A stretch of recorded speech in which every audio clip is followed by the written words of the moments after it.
বিশুদ্ধ পানীয় জলের অভাবে ভুগছেন মাছিমপুর বদরপুর গ্রামবাসীরা। বিভাগীয় কর্তৃপক্ষ এবং ঠিকাদারদের বিরুদ্ধে প্রতিবাদ স্থানীয়দের।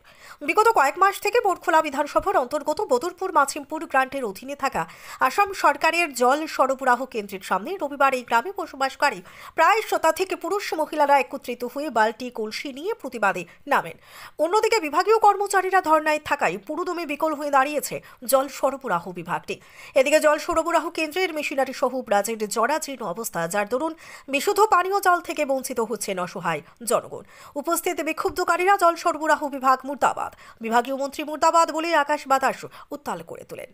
প্রতিবাদীরা সাংবাদিকদের জানান, আসামের মুখ্যমন্ত্রী ডক্টর হিমন্ত বিশ্ব শর্মা ও জল সরবরাহ বিভাগের মন্ত্রী জয়ন্তমল্ল বড়ুয়ার স্বপ্নের জল জীবন মিশনটির নাম করে বিভাগীয় কর্তৃপক্ষ এবং ঠিকাদারদের যোগ সাজসে লাগাম ছাড়া দুর্নীতি চলছে।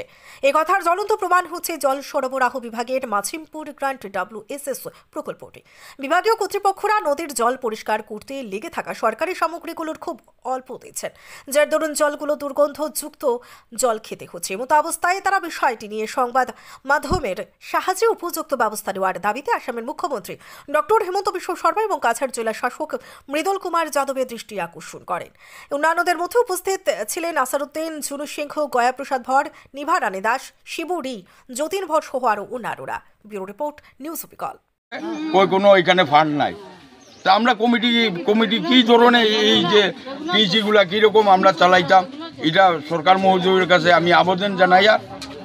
আর আমরা দীর্ঘদিন এই যে দেখুন, আমি ইঞ্জিনিয়ারের কাছে এইটা দিয়েছিলাম, আমরা প্রাকৃতিক দুর্যোগে এতটা আমরা ক্ষতি হয়েছিল, আমি এই মেমোরিয়াম দিয়েছিলাম, এই মেমোরিয়ামের মধ্যে কোনো অ্যাকশন হয়েছে না।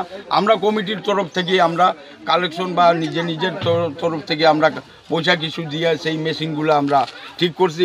এই বার্জের মধ্যেও রাং পাওয়া যায়, আরও অনেক কীটাণু পাওয়া যায়, এটা কোনো যার সমাধান নাই। কারণ পিএইচই একদিকে বন্ধ, আর একদিকে যখন সার্ভিস দেয় মেটেরিয়ালসও কমর কারণে আমরা ওই অবস্থা।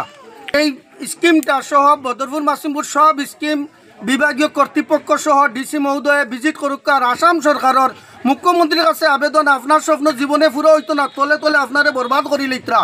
যেটা এটা কাম করে, যেটা ঠিকাদারে কাম করে, যেটা নেতা হলে উদ্বোধন করতে সারা মিলাওয়াট আমরার কষ্ট খেয়েও দেখেন না।